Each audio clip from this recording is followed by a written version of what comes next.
ಶರೀಫರ ಬಹಳ ಸುಂದರವಾದಂತಹ ಪದ್ಯ. ಕಾಶಿಯ ಯಾತ್ರೆಯ ಮಾಡು, ಆದರೆ ಅನ್ನದಾನವ ಮಾಡುವಂತ.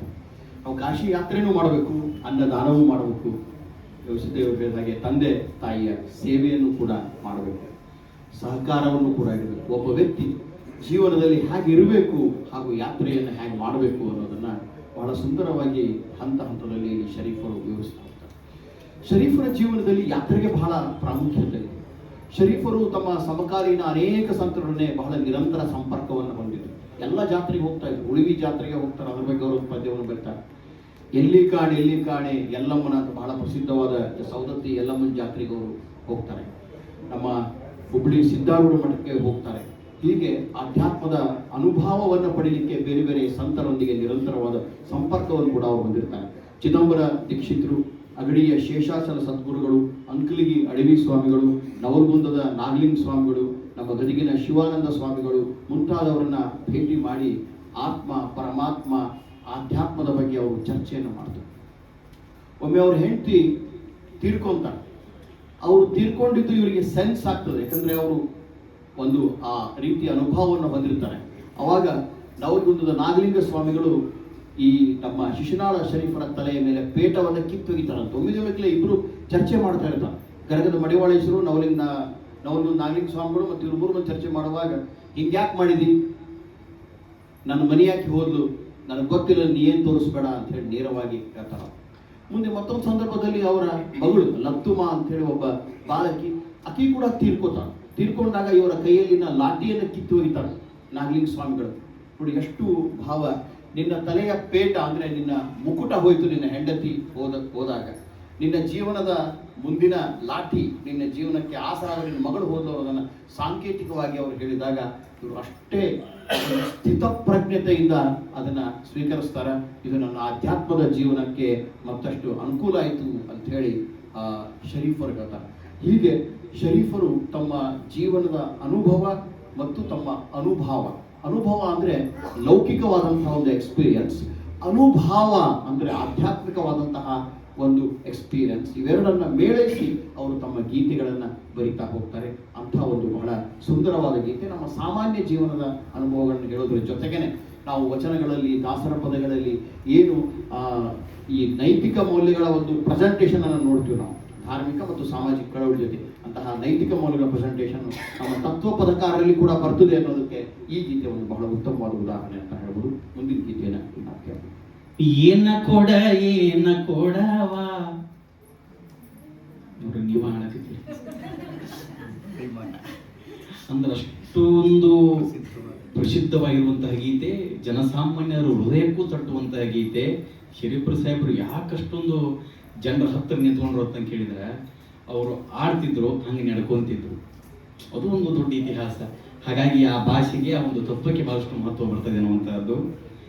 ಏನ ಕೊಡವ ಹುಬ್ಬಳ್ಳಿ ಮಾಟದೆಂತ ಚಂದುಳ್ಳ ಕೊಡವ, ಏನ ಕೊಡವ ತಿಕ್ಕಿಲ್ಲ ಬೆಳಗಿಲ್ಲ ತಳ ಹೊಯ್ತದ, ತಿಕ್ಕಿಲ್ಲ ಬೆಳಗಿಲ್ಲ ತಳ ಹೊಯ್ತದ, ಕತ್ತಲ್ಲ ತಾಮ್ರದ್ದಲ್ಲ ನೀರಿ ಮಿಂಚದ, ಏನ ಕೊಡ ಎಕ್ಕ ಏನ ಕೊಡವ ಹುಬ್ಬಳ್ಳಿ ಮಾಟ ಎಂತ ಚಂದುಳ್ಳ ಚೆಲುವ, ಏನ ಕೊಡವ ಹುಬ್ಬಳ್ಳಿ ಮಾಟ ಎಂತ ಚಂದುಳ್ಳ ಕೊಡವ. ಆರು ಮಂದಿ ಅಕ್ಕ ತಂಗರು ನೀರಿ ಮಿಂಚಿದ ಕೊಡ,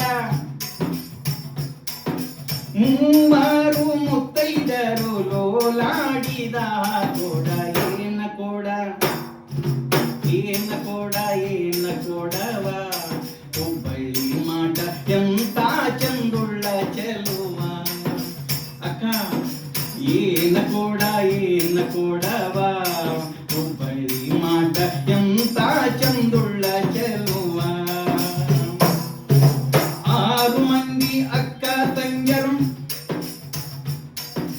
ಜತ್ತೀಲೆ ನೀರಿಗೆ ಹೋಗಿ ಜರ್ರಂತ ಜಾರಿ ಕೊಡದ ಹೋತುವ ಕೊಡ ಏನ ಕೊಡ ಏನ ಕೊಡ ಏನ ಕೊಡ ಏನ ಕೊಡವ ಹುಬ್ಬಳ್ಳಿ ಮಾಟ ಎಂತ ಚಂದುಳ್ಳ ಚೆಲುವ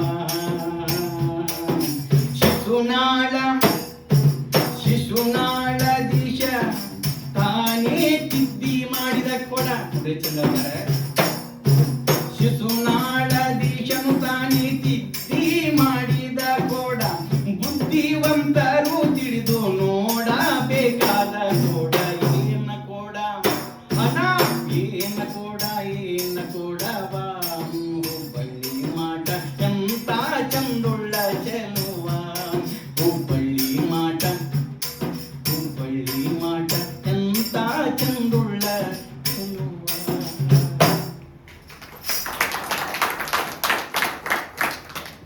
ಬಹಳ ಪ್ರಸಿದ್ಧವಾದ ಮತ್ತು ನಮ್ಮ ಜನಸಾಮಾನ್ಯರ ನಾಲಿಗೆಯ ಮೇಲೆ ನಲಿದಾಡ್ತಾ ಇರುವಂತಹ ಗೀತೆಗಳು ಅಂತ ಒಬ್ಬ ವಿದ್ವಾಂಸರು ಬಹಳ ಸುಂದರವಾಗಿ ಬರೀತಾರೆ ನಮ್ಮ ಶರೀಫರ ಗೀತೆಗಳ ಬಗ್ಗೆ. ಏನು ಕೊಡ ಏನು ಕೊಡವ ಅಂತ ಹೇಳಿ. ಕೊಡ ಮತ್ತು ಮನೆ ಇವೆರಡೂಗಳನ್ನ ಮೇಲಿಂದ ಮೇಲೆ ಶರೀಫರು ಬಳಸುವಂತಹ ಸಾಮಾನ್ಯ ಪದಗಳು. ಅವು ದೇಹವನ್ನ ಹೋಲಿಸುವಂತಹ ಪದಗಳು. 6 ತಂಗಿ ಅಕ್ಕ ತಂಗಿ ಮೀರಿ ಮಿಂಚಿದ ಕೊಡ. 6 ತಂಗಿ ಅಂದ್ರೆ ಮತ್ತೆ ಒಂದ್ಸಗೆ ಅರಿಷಡ್ ವರ್ಗಗಳು. ಅರಿಷಡ್ ವರ್ಗಗಳು ನಮ್ಮ ದೇಹವನ್ನ ಮಿಂಚ್ತಾವು. ನಮ್ಮ ಮೋಹ, ಮದ, ಮತ್ಸರ, ಲೋಭ ಇದು ಯಾವಾಗಂದ್ರೆ ಒಮ್ಮೆ ಜಾರಿ ಬೀಳ್ತದೆ. ಆ ಜಾರಿ ಬಿದ್ದಾಗ ನಮಗೆ ಅರ್ಥ ಆಗ್ತದೆ ನಾನು ದೇಹ ಅಲ್ಪ, ನಾನು ಆತ್ಮ ಅಂತ ಹೇಳಿ. 3 ಮಂದಿ ಮುತ್ತೈದರು ಅಂದ್ರೆ ಮತ್ತೆ ಸ್ಥೂಲ, ಸೂಕ್ಷ್ಮ ಮತ್ತು ಕಾರಣ ಶರೀರದ ಬಗ್ಗೆ ಇಲ್ಲಿ ಅವರು ಪ್ರಸ್ತಾಪವನ್ನ ಮಾಡ್ತಾನೆ. ನಾನು ಆತ್ಮವಾಗಿದ್ದೇನೆ, ನಾನು ದೇಹ ಅಲ್ಲ ಅನ್ನೋದನ್ನ ಮತ್ತೆ ಮತ್ತೆ ಶರೀಫರು ನೆನಪಿಸ್ಕೊಳ್ತಾರೆ. ಶರೀಫರ ಈ ಅಧ್ಯಯನ ಹೇಗಿತ್ತು ಅನ್ನೋದನ್ನ ಬರಿತಾ ಒಬ್ಬ ವಿದ್ವಾಂಸರು ಏನ್ ಹೇಳ್ತಾರೆ ಅಂತಂದ್ರೆ, ಈ ನಾಥಪಂಥ ಶೈವ ಪಂಥದ ಚಿಂತನೆಯ ಪ್ರಭಾವ ಕೂಡ ಶರೀಫಲ್ಲಿತ್ತು. ಈ ನಾಥಪಂಥ ಮತ್ತು ಈ ನಮ್ಮ ತತ್ವ ಪದಕಾರರು ಬಳಸುವಂತಹ ಒಂದು ವಿಶಿಷ್ಟವಾದ ಭಾಷೆಯನ್ನ ಸಂಧಾ ಭಾಷೆ ಅಂತ ಹೇಳಿ ಒಬ್ಬ ವಿದ್ವಾಂಸರು ಕರೀತಾರೆ. ಈ ಸಂಧಾ ಭಾಷೆ ಅನ್ನೋದು ಬಹಳ ವಿಶಿಷ್ಟವಾದಂತಹ ಒಂದು ಭಾಷೆ. ಈ ಭಾಷೆ ಬಹಳ ಮುಖ್ಯವಾಗಿ ನಾವು ವಚನಗಳ ಸಂದರ್ಭದಲ್ಲಿ ನಮ್ಮ ಅಲ್ಲಮನ ಪದಗಳನ್ನು ಓದಿದಾಗ, ಅಲ್ಲಮ ಪ್ರಭುವಿನ ಪದಗಳನ್ನು ನಾವು ಸಾಮಾನ್ಯವಾಗಿ ಓದ್ತಾ ಹೋದ್ರೆ ನಮಗೇನು ಅರ್ಥ ಆಗಂಗಿಲ್ಲ. ಹಾಗೆಯೇ ನಮ್ಮ ಶರೀಫರ ಪದಗಳನ್ನು ಕೂಡ ನಾವು ಸಾಮಾನ್ಯವಾಗಿ ಅರ್ಥ ಓದ್ತಾ ಹೋದ್ರೆ ನಾವು ಯಾವ ಡಿಕ್ಷನರಿ ತೆಗೆದು ಹುಡುಕಿದ್ರು ಆ ಶಬ್ದಗಳ ಅರ್ಥ ನಮಗೆ ಸಿಗಂಗಿಲ್ಲ. ಅದು ಅನುಭವದಿಂದ ಮಾತ್ರ ಸಾಧ್ಯ ಅನ್ನೋ ರೀತಿಯಲ್ಲಿ ಬಹಳಷ್ಟು ವಿದ್ವಾಂಸರ ಒಂದು ಓದಿದಾಗ ಮಾತ್ರ ಅದರ ನಿಜವಾದ ಗೂಢಾರ್ಥ ಗೊತ್ತಾಗ್ತದೆ. ಇಂತಹ ಒಂದು ವಿಶಿಷ್ಟವಾದಂತಹ ಪದ ಬಳಕೆಯನ್ನ ನಾವು ಉರ್ದುವಿನ ಸೂಫಿ ಗಜಲ್ನಲ್ಲಿ, ಗಜಲ್ ಅಂದ್ರೆ ಇತ್ತೀಚೆಗೆ ಬರುವಂತಹ ಗಜಲ್ಗಳಲ್ಲ, ಸೂಫಿ ಗಜಲ್ಗಳಲ್ಲಿ ನಾವು ಕಾಣ್ತೀವಿ. ಅದರ ಉರ್ದುವನ್ನ ಬಹಳ ಆಳವಾಗಿ ತಮ್ಮ ಬಾಲ್ಯದಲ್ಲಿನೇ ಅಧ್ಯಯನ ಮಾಡೋದ್ರಿಂದ ಅದರ ಪ್ರಭಾವ ಕೂಡ ಶರೀಫರ ಮೇಲೆ ಆಗಿರಬಹುದು ಅನ್ನುವಂತಹ ಒಂದು ವಿದ್ವಾಂಸರು ಕೂಡ ಅಭಿಪ್ರಾಯವನ್ನ ಪಡ್ತಾರೆ. ಹೀಗೆ ದೇಹವನ್ನ ಸಾಮಾನ್ಯ ತತ್ವ ಮತ್ತು ಸಾಧನಾ ತತ್ವ ಅಂತ 2 ವಿಂಗಡಣೆ ಮಾಡ್ತಾರೆ ಮನುಷ್ಯನ. ಇದು ಸಾಮಾನ್ಯ ತತ್ವ ಲೌಕಿಕ ಆದ್ರೆ, ಇದು ಸಾಧನಾ ತತ್ವ ಅಲೌಕಿಕ. ಲೌಕಿಕದಿಂದ ಅಲೌಕಿಕ ಕಡೆ ಹೋಗ್ಬೇಕು ಮನುಷ್ಯ. ಒಂದು ಬಹಳ ಮುಖ್ಯವಾದ ಒಂದು ಅಂಶವನ್ನು ನಾವು ತತ್ವ ಪದಕಾರರಲ್ಲಿ ಕಾಡ್ತೀವಿ. ಏನು ಕಾಡ್ತೀವಿ ಅಂತಂದ್ರೆ, ತತ್ವ ಪದಕಾರರು ಏನ್ ಹೇಳ್ತಾರೆ ಅಂತಂದ್ರೆ, ನೀವು ಜೀವನವನ್ನ ಬಿಟ್ಟು ಹೋಗಂಗಿಲ್ಲ. ಈ ಜೀವನದ ಜಂಜಾಟದಲ್ಲಿ ನಾವು ಇರಬೇಕು. ನನಗೆ ಮತ್ತೆ ಮತ್ತೆ ಬ್ರಹ್ಮಚೈತನ್ಯರ ಫಿಲಾಸಫಿ ಮತ್ತೆ ನೆನಪಾಗ್ತದೆ. ನೀವು ಸಂಸಾರವನ್ನ ಬಿಟ್ಟು ಸನ್ಯಾಸಿಯಾಗಿ ಎಲ್ಲೋ ಹಿಮಾಲಯಕ್ಕೋ ಕಾಡಿನಲ್ಲಿ ಹೋಗಿ ತಪಸ್ಸು ಮಾಡಂಗಿಲ್ಲ. ಇಲ್ಲಿ ಇದ್ದುಕೊಂಡೇ ನೀವು ಸಾಧನ ಮಾಡಬೇಕು. ಅದನ್ನೇ ನಮ್ಮ ತತ್ವ ಪದಕಾರರಾದಂತಹ ನಮ್ಮ ಶಿಶುನಾಳ ಶರೀಫರು ಕೂಡ ಅದನ್ನೇ ಹೇಳ್ತಾರೆ. ನೀವು ಸಂಸಾರದಲ್ಲಿದ್ದುಕೊಂಡೇ ನೀವು ಸಾಧನೆಯನ್ನ ಮಾಡಬೇಕು, ನೀವು ಇದನ್ನ ತ್ಯಾಗ ಮಾಡಿ ಮಾಡೋಂಗಿಲ್ಲ ಅಂತ ಒಂದು ಉತ್ತಮವಾದಂತಹ ಒಂದು ಪ್ರಸಿದ್ಧವಾದ ಗೀತೆ. ಮುಂದಿನ ಗೀತೆಗೆ ನಾವೀಗ ಅಳಬೇಡ ತಂಗಿ ಅಳಬೇಡ, ನಿನ್ನ ಕಳುವ ಬಂದಿಹರಿ ಉಳವಿ ಕೊಂಬುವರಿಲ್ಲ. ಅಳಬೇಡ ತಂಗಿ ಅಳಬೇಡ, ಅಳಬೇಡ ತಂಗಿ ಅಳಬೇಡ, ಗಡಿಕೀಲೆ ಉಡಿಯಕ್ಕಿ ಹಾಕಿದರುವ ಒಳ್ಳೆಯ ದುಡಿಕೀಲೆ ಮುಂದಕ್ಕ ನೂಕಿದರುವ. ಮಿಡಿಕ್ಯಾಡಿ ಮದಿವ್ಯಾದಿ ಮೋದು ಕಾನವ್ವ, ಹುಡಿಕ್ಯಾಡಿ ಮಾಯಾದ ಮರವೇರಿದೆವ್ವ.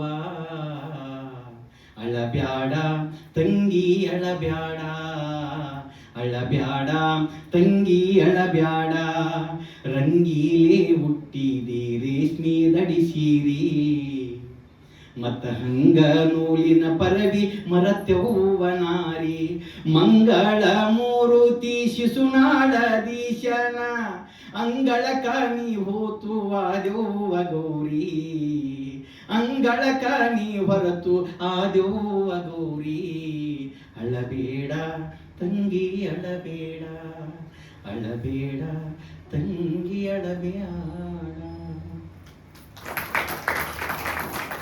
ನಮ್ಮ ಶರೀಫ್ ಸಿನಿಮಾ ಏನು ಮಾಡಿದ್ರು, ಆ ಸಿನಿಮಾದಿಂದ ಬಹಳ ಪ್ರಸಿದ್ಧವಾದಂತಹ ಕೆಲವೊಂದು ಗೀತೆಗಳಿವೆ. ಅಂತ ಒಂದು ಬಹಳ ಪ್ರಸಿದ್ಧವಾದಂತಹ ಗೀತೆ ಅಳಬೇಡ ತಂಗಿ ಅಳಬೇಡ. ಸಾಮಾನ್ಯವಾಗಿ ಒಂದು ಮದುವೆ ಆಯ್ತಂದ್ರೆ ಮದುವೆ ಆದ್ಮೇಲೆ ಆ ಮಗಳನ್ನ ಕಳಿಸ್ಲಿಕ್ಕೆ ಗಂಡನ ಮನೆಗೆ ಅವನ ಜೊತೆ ಯಾರು ಹೊಂಡ್ರಿ ಕಳಿಸ್ಲಿಕ್ಕೆ ಅಂತಂತಿರ್ತಾರೆ. ನಿನ್ನ ಕಳುಹ ಬಂದವರಿಲ್ಲಿ ಉಳಿಹಿ ಕೊಂಬುವರಿಲ್ಲ ಅಂತ. ಶರೀಫರು ಸುಮಾರು 2000ಕ್ಕೂ ಹೆಚ್ಚು ತತ್ವ ಪದಗಳನ್ನು ಬರೆದಿದ್ದಾರೆ. ಆ 2000ಕ್ಕೂ ಹೆಚ್ಚು ಪದಗಳಲ್ಲಿ ಬಹುತೇಕ ಪದಗಳು ಘಟನಾ ಪ್ರಧಾನವಾದ ನಿರೂಪಣೆಗಳು. ಒಂದು ಘಟನೆ ನಡೀತದೆ, ಆ ಘಟನೆಯನ್ನು ನಿರೂಪಣೆ ಮಾಡ್ತಾ ಮಾಡ್ತಾ ಮಾಡ್ತಾ ಮಾಡ್ತಾ ಅಲೌಕಿಕವಾದ ತತ್ವವನ್ನು ಸಾಮಾನ್ಯ ಘಟನೆಯೊಂದಿಗೆ ಸಮೀಕರಿಸ್ತಾ ಹೋಗ್ತಾರೆ ಶಶಿನಾಥ್ ಶೆಟ್ಟರು. ಅದೇ ಒಂದು ಬಹಳ ದೊಡ್ಡ ಗ್ರೇಟ್ನೆಸ್. ನಿನ್ನ ಕಳುಹ ಬಂದವರಿಲ್ಲಿ ಉಳಿಲಿ ಕೊಂಬರಿಲ್ಲ, ಇದೇ ಶಬ್ದದ ಮೇಲೆ ಬಹಳಷ್ಟು ವಿದ್ವಾಂಸರು ಚರ್ಚೆ ಮಾಡಿದ್ದಾರೆ. ಇಲ್ಲಿ ಯಾರೂ ಕೂಡ ಇರಂಗಿಲ್ಲ. ನಮ್ಮ ತಂದೆ ಇರ್ಬೋದು, ತಾಯಿ ಇರ್ಬೋದು, ಬಂಧು ಇರ್ಬೋದು, ಬಳಗ ಇರ್ಬೋದು, ಅವ್ರು ಯಾರು ಇಲ್ಲಿ ಉಳಿಯಂಗಿಲ್ಲ. ಆದರೆ ನೀನು ಮಾತ್ರ ನಿನ್ನ ಸಾಧನೆಯನ್ನ ನೀನು ನೆಚ್ಚಿಕೊ. ಯಾರ ಮೇಲೂ ಅತಿಯಾದ ಮೋಹ ಅಂತ ಕರಿತೀವಿ ನಾವು, ಅತಿಯಾದ ಮೋಹವನ್ನು ಯಾರ ಮೇಲೂ ಇಡಬೇಡ ಅನ್ನುವಂಥ ಮಾತನ್ನು ಹೇಳ್ತಾರೆ. ಲೌಕಿಕ ವಿವರಗಳನ್ನ ಅಲೌಕಿಕ ವಿವರಗಳೊಂದಿಗೆ ತಳಕು ಹಾಕುವುದು ಮತ್ತು ಇಂದ್ರಿಯಗಳಿಗೆ ಅತೀತವಾದ ಅಮೂರ್ತವಾದ ಅನುಭವಗಳನ್ನು ಅನುಭಾವದೊಂದಿಗೆ ಸರಳವಾಗಿ ವಿವರಿಸುವಂತಹ ಒಂದು ನಿರೂಪಣೆ. ಈ ನಿರೂಪಣೆಯ ಜೊತೆಗೆ ನಾವು ಒಂದು ಭಾಷೆಯ ಬಳಕೆಯ ಬಗ್ಗೆ ಕೂಡ ನಾವು ಸ್ವಲ್ಪ ಚಿಂತನೆ ಮಾಡಬಹುದು. ಭಾಷೆಯ ಬಳಕೆಯಲ್ಲಿ ಸಾಮಾನ್ಯವಾದಂತಹ ಪದಗಳನ್ನು ನಾನು ನೀನು ಸಣ್ಣವರು ಇರುವಾಗ ನಾವು ಜತ್ತು ಅನ್ನುವಂತಹ ಮಾತುಗಳು ಇರಬಹುದು, ಕಿತಾಬ್ ಅನ್ನುವಂತಹ ಪದದ ಬಳಕೆ ಇರಬಹುದು, ಹಾವು ತುಳಿದೇನ ಮಾಲಿನಿ ಅನ್ನುವಂತಹ ಪದದ ಬಳಕೆ ಇರಬಹುದು. ಹೀಗೆ ಬಹಳ ಸಾಮಾನ್ಯವಾದ ಪದಗಳನ್ನು ಉಪಯೋಗ ಮಾಡ್ತಾ ಅಸಾಮಾನ್ಯವಾದ ತತ್ವಗಳನ್ನು ಹೇಳ್ತಾ ಹೋಗುವುದು ಶರೀಫರ ಒಂದು ಬಹಳ ವಿಶೇಷವಾದಂತಹ ಭಾಷಾ ಶೈಲಿ. ಇಲ್ಲಿ ನಿರಾಲಂಕಾರ ಅಂತ ಕರಿತೀವಿ ನಾವು. ಯಾವುದೇ ಬಹಳ ಅಲಂಕಾರ ಇಲ್ಲದೆ ಸರಳವಾಗಿ ಹೇಳುವಂತಹ ಒಂದು ನಿರೂಪಣೆ, ಸ್ಟೈಲ್, ಲ್ಯಾಂಗ್ವೇಜ್ ಸ್ಟೈಲ್ ಏನಿದೆ ಅದು ಕೂಡ ಬಹಳ ವಿಶಿಷ್ಟವಾದದ್ದು ನಮ್ಮ ಶರೀಫರ ಗೀತೆಗಳಲ್ಲಿ ಮೂಡಿ ಬರ್ತದೆ. ಅಂತಹ ಒಂದು ಭಾಷೆ ಸ್ಟೈಲನ್ನು ನಾವು ಈ ಅಳಬೇಡ ತಂಗಿ ಅಳಬೇಡ ಗೀತೆಯಲ್ಲಿ ಮುಂದಿನ ಗೀತೆ. ಶಿವ ಶಂಭೋಲಿಂಗ ನಾನಿ ನಂದಿಲ್ಲ ಬಾರೋ, ನಾನಿ ನಂದಿಲ್ಲ ಬಾರೋ, ಎಂದು ನಿನಗಾಗಿಲ್ಲ ಗೈರೋ, ಇಂದು ಈ ಕಂಧನ ತೋರೋ, ಇಂದು ಈ ಕಂಧನ ತೋರೋ, ತಂದೆ ನಿನ್ನ ಪಾದವತಾರೋ, ನಾನಿ ನಂದಿಲ್ಲ ಬಾರೋ, ಶಿವ ಶಂಭೋಲಿಂಗ ನಾನೇ ನಂದಿಲ್ಲ ಬಾರೋ, ಶಿವ ಶಂಭೋಲಿಂಗ ನಾನೇ ನಂದಿಲ್ಲ ಬಾರೋ. ಹೆಣ್ಣು ಹಣ್ಣು ಮಣ್ಣು ಸುಳ್ಳು,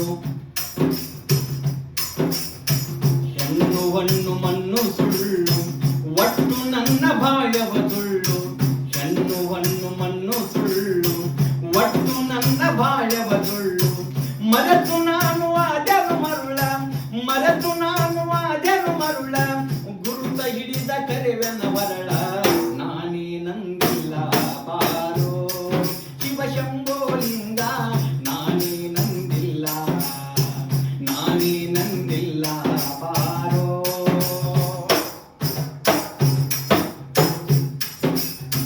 ಹೆಣ್ಣು ಹಣ್ಣು ಮಣ್ಣು ಸುಳ್ಳು, ಒಟ್ಟು ನನ್ನ ಬಾಳವ ಸುಳ್ಳು, ಹೆಣ್ಣು ಹಣ್ಣು ಮಣ್ಣು ಸುಳ್ಳು, ಒಟ್ಟು ನನ್ನ ಬಾಳವ ಸುಳ್ಳು, ಮರೆತು ನಾನು ಆದೆನು ಮರುಳ, ಮರೆತು ನಾನು ಆದೆನು ಮರುಳ, ಗುರುತ ಹಿಡಿದ ಕರೆವೆನ ಮರಳ, ನಾನೇ ನಂದಿಲ್ಲ ಬಾರೋ, ಶಿವ ಶಂಭೋಲಿಂಗ ನಾನೇ ನಂದಿಲ್ಲ ಬಾರೋ, ಶಿವ ಶಂಭೋಲಿಂಗ ನಾನೇ ನಂದಿಲ್ಲ ಬಾರೋ.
ನಂದಿಲ್ಲ ನಾನೇ ನಂದಿಲ್ಲ ನಾನೇ ನಂದಿಲ್ಲ